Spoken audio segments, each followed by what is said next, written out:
சுபிக்ஷம் யோகாவின் அன்பான மாலை வணக்கம். இன்னைக்கு ஒரு முக்கியமான நாள், அதை பற்றி ஒரு சின்ன பதிவு கொடுக்கணுன்றதுக்காக இப்போ போடுறோம். இன்னைக்கு சித்ரா பௌர்ணமின்னு சொல்லுவோம். அதில் என்ன ஸ்பெஷல் அப்படின்னு பார்த்தோம்னா, இயற்கையாகவே சூரிய ஒளிக்கும் சந்திர ஒளிக்கும் இயற்கையான சக்திகள் நிறைய இருக்குது, நம்ம எல்லாரும் அறிஞ்சது தான். ஆனாலும் இந்த சித்ரா பௌர்ணமி தினத்தில் நிலவில் அதீதமான இயற்கை ஒளியாற்றல் அதிகமாக இருக்கும். ஒரு மாதத்தில் சூரியன்டேருந்து நம்ம எடுத்துக்கூட ஒளியாற்றலை இந்த ஒரு நாள்லேயே இந்த நிலவு இந்த சித்ரா பௌர்ணமி இரவு நமக்கு முழுமையாக கொடுத்துரும்.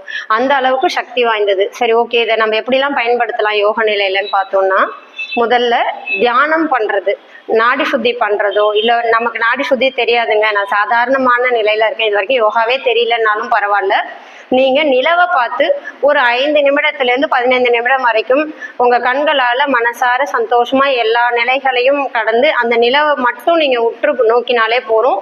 உங்களுக்கு அந்த நிலவிலிருந்து வரக்கூடிய ஒளியாற்றல் உங்க கண்கள் மூலியமாக ஊடுருவி உங்க உடல் முழுவதும் சக்தியை பரப்பும்.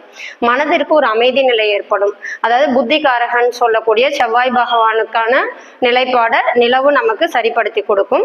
அந்த முக்கியமான விஷயம், மனம் அமைதியாகவும் ஆனந்தமாகவும் இருந்தா நம்ம எல்லாமே சரியா பண்ண முடியும் இல்லையா? அதற்காக தான் அவசியம் எல்லாரும் இன்னைக்கு இரவு ஒரு 15 நிமிடம் 21 நிமிடம் இல்ல அட்லீஸ்ட் ஒரு 5 மினிட்ஸ் உங்களால முடிஞ்ச அளவுக்கு நிலவை பார்த்து அமைதியா உட்கார்ந்துருந்து அதுக்கப்புறம் பொறுமையா கொஞ்ச நேரம் சுவாசத்தை கவனிங்க. கண்களை மூடி சுவாசம் கவனிக்கும் போது உங்க உடலுக்குள்ள ஒரு நேர்மறை ஆற்றலும் ஒரு அமைதித்தன்மையும் ஆனந்த தன்மையும் உணரலாம். ஓகே, அடுத்தது என்ன பண்ணலான்னு பார்த்தோம்னா, ஒரு பாத்திரத்துல தண்ணீரை நிரப்பி குடிநீர் எடுத்து மொட்டை மாடியிலையோ இல்ல நிலவு படக்கூடிய நிலவு ஒளி ஆற்றல் அதுக்குள்ள விழற மாதிரி பால்கனிலையோ, இல்ல இப்ப கிராமப்புறங்கள்னா வெளியிலே கூட வைக்க முடியும். ஸோ நகர்ப்புறம்னா நீங்க பால்கனிலையோ இல்ல மொட்டை மாடியிலையோ கொண்டு வச்சிருங்க. சில்வர் பாத்திரத்துல இருக்கலாம், கிளாஸ் பாத்திரத்துல இருக்கலாம், அலுமினியம் பாத்திரம் வேண்டாம், வச்சுட்டு மூடி வச்சிருங்க. இன்னைக்கு இரவு முழுவதும் அந்த தண்ணி அந்த நிலவினுடைய ஒளியாற்றலை ஊடுருவி அதில் எடுத்து வச்சிருக்கோம். நாளைக்கு காலையில சூரிய உதயத்திற்கு முன்பாக அந்த நீரை எடுத்து நம்ம குடிக்க ஆரம்பிச்சிடணும். யார் வேணாலும் குடிக்கலாம், எப்போ வேணாலும் குடிச்சிக்கலாம். முழு நாள் முழுக்க கூட நீங்க அந்த நீரை கொஞ்சம் கொஞ்சமா எடுத்து பருகிக்கலாம்.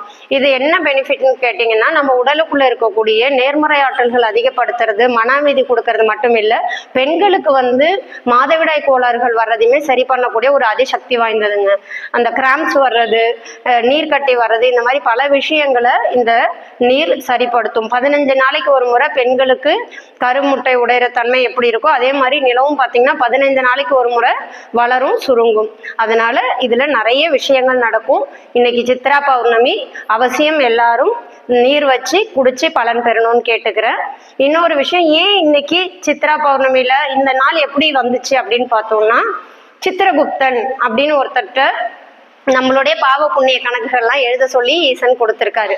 அதாவது ஈசனும் பார்வதியும் தேவலோகத்துல இருந்தபோது பார்வதி அம்மா அவங்களுடைய தோழியர்கள் கூட விளையாடிட்டு இருக்கும்போது அவர்களுக்கு திடீர்னு ஓவியம் வரையணும், சித்திரம் வரையணும்னு ஒரு ஆசை வந்தோடனே ஒரு பிளேட்டை எடுத்துட்டு ஒரு அழகான ஒரு சித்திரம் வரைகிறாங்க.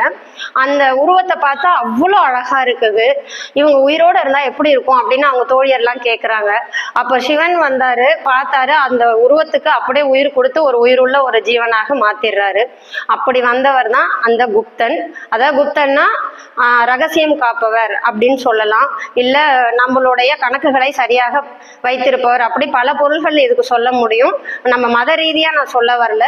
அதாவது சித்திரம் வரைந்து ஒரு மனிதனால் உருவாக்கப்பட்ட ஒரு ஜீவன், அவர் பேர் தான் சித்திரகுப்தன்.